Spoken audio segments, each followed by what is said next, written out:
പൊടി പിടിച്ച് ആരുടെയും സ്പർശനങ്ങളോ ദർശനങ്ങളോ ഏൽക്കാതെ വീടിൻ്റെ ഏതെങ്കിലും ഒരു കോണിലെ ഇരുട്ടിലുറങ്ങുന്ന പഴയ സാധനങ്ങൾ.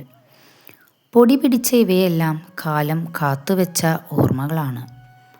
പഴയ ബാഗോ പെട്ടിയോ തുറക്കുമ്പോൾ 10-20 വർഷങ്ങൾ പിന്നിലേക്ക് പാഞ്ഞു പോകുന്ന മനസ്സാണ് നമ്മുടെയെല്ലാം. ഇന്ന് ഇവയെല്ലാം ഉപയോഗശൂന്യമായിരിക്കാമെങ്കിലും ഓർമ്മകൾക്കൊന്നും എക്സ്പയറി ഡേറ്റ് ഇല്ലല്ലോ. ചിലത് കാണുമ്പോൾ നമ്മുടെ കണ്ണുകൾ നിറയും, ചിലതോ നമ്മിൽ ചിരിയുണർത്തും. ഈ നിറം മങ്ങിയ മെറൂൺ ബാഗ് എനിക്ക് അച്ഛൻ തന്നതാണ്. കനം കൂടിയ പഴയൊരു ലെതർ ബാഗ്. കാലത്തിൻ്റെ അടയാളങ്ങൾ പടർന്നു കിടക്കുന്ന ഈ ബാഗ് അച്ഛൻ പണ്ട് പ്രധാനപ്പെട്ട പേപ്പറുകളും ഫയലുകളും ഒക്കെ സൂക്ഷിച്ചിരുന്ന ഒന്നാണ്.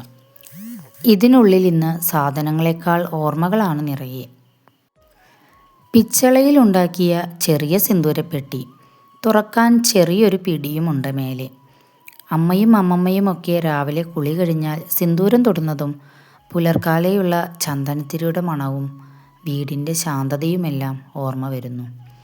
വിശ്വാസങ്ങൾ പേറിയിരുന്ന പെൺജീവിതങ്ങളുടെ ഓർമ്മകൾ ഉറങ്ങുന്ന ഒരു കുഞ്ഞു പെട്ടി.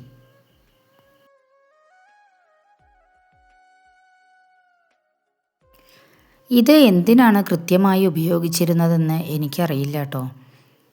അമ്മമ്മ അമ്മയ്ക്കും പിന്നെ അമ്മ എനിക്കും തന്നതാണ്. ഇത് എന്തിനാണെന്ന് ചോദിച്ചറിയണമെങ്കിൽ അവരൊന്നും ഇപ്പോൾ എന്നോടൊപ്പമില്ല. ഞാനിപ്പോൾ പഴയ നാണയങ്ങളും നോട്ടുകളുമൊക്കെയാണ് ഇതിൽ സൂക്ഷിച്ചിരിക്കുന്നത്.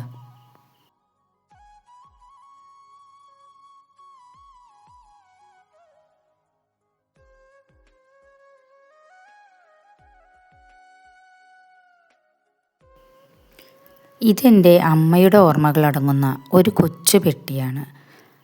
ചാന്തും വാച്ചും പഴയൊരു ക്ലിപ്പുമൊക്കെ അടങ്ങുന്ന ഒരു കൊച്ചു പെട്ടി.